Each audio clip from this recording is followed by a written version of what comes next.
కలిసిరాని కాలం ఖరీఫ్ను పొట్టనబెట్టుకోవడంతో రైతులు ఆశలన్నీ రబీపైనే పెట్టుకున్నారు. కరువు ధాటికి అనంతపురం జిల్లా రైతులు కకావికలమైపోయారు.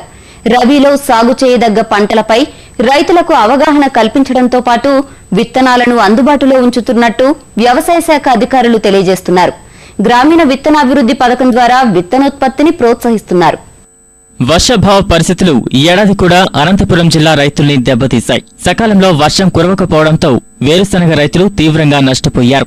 దాదాపు 15 లక్షల ఎకరాల్లో వేరుశనగకు నష్టం వాటిల్లింది. అనూహ్యంగా ఖరీఫ్ సీజన్ చివర్లో వర్షాలు కురిశాయి. దీంతో రబీ సీజన్లో అయినా రైతులకు కలిసొచ్చేలా చేయాలని అధికారులు ప్రయత్నిస్తున్నారు. అందుకోసం అవసరమైన విత్తనాలు, ఎరువులు సిద్ధం చేస్తున్నారు.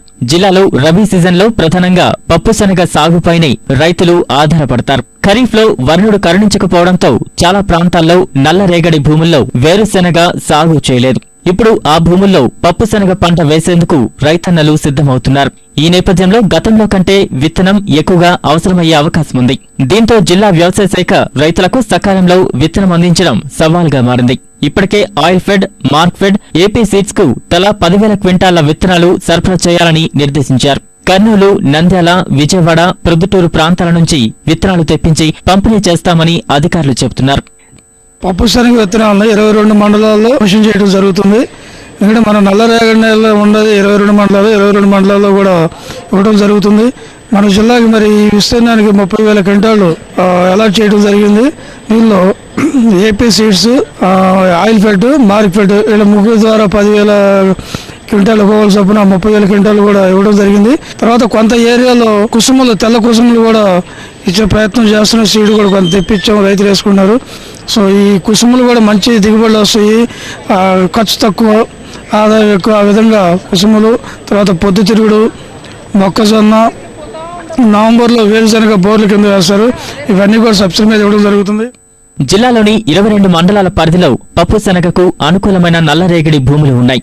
మొత్తం 87,000 హెక్టార్లలో పప్పుశనగ సాగును లక్ష్యంగా నిర్ధారించుకున్నారు. పప్పుశనగ విత్తనాలు పంపిణీ చేస్తున్నారు. జిల్లాకు మొత్తం 50,000 క్వింటాళ్లు విత్తనం కావాల్సి ఉండగా 30,000 క్వింటాళ్లు మాత్రమే అందుబాటులో ఉన్నాయని, అవసరాన్ని బట్టి మరిన్ని తెప్పిస్తామని అధికారులు చెబుతున్నారు. పప్పుశనగ విత్తనాలను 33.33% రాయితీతో రైతులకు అందజేస్తున్నారు. రైతులందరూ కూడా ఇవ్వడం జరుగుతుంది. దీనిలో 3,800 రూపాయల క్వింటాల్ పూర్తి ఖరీదు, దానిలో 1,266 రూపాయలు సబ్సిడీ, మిగతా 2,533 రూపాయలు రైతు కట్టాలి. సో రైతు తన యొక్క పాస్ పుస్తకం, పట్టాదారు పాస్ పుస్తకం తీసుకుని సంబంధిత మండల వ్యవసాయ అధికారికి వెళ్తే వెంటనే అక్కడ పప్పుశనగ విత్తనాలు కూడా సబ్సిడీ ఇచ్చి ఏర్పాటు చేస్తాం. బోర్ల కింద పంటలు సాగు చేసే కొన్ని గ్రామాలను ఎంపిక చేసి వ్యవసాయ శాఖ గ్రామ విత్తనోత్పత్తి పథకం ద్వారా వేరుశనగ విత్తనోత్పత్తికి సన్నాహాలు చేస్తోంది. పప్పుశనగకు మార్కెట్ ఇబ్బంది ఉన్నందున రైతులను ప్రత్యామ్నాయంగా కుసుమ, ప్రొద్దుతిరుగుడు వంటి పంటలకు మళ్లించేందుకు కూడా అధికారులు ప్రణాళికలను సిద్ధం చేశారు. తర్వాత గ్రామ విత్తన పథకం కింద కూడా ఈ పప్పుశనగ, వేరుశనగ ఇవన్నీ కూడా సబ్సిడీ మీద ఇచ్చి ఇప్పుడు ఈ వచ్చిన విత్తనాన్ని ఖరీఫ్లో ఇచ్చే ఏర్పాటు కూడా చేస్తున్నాం.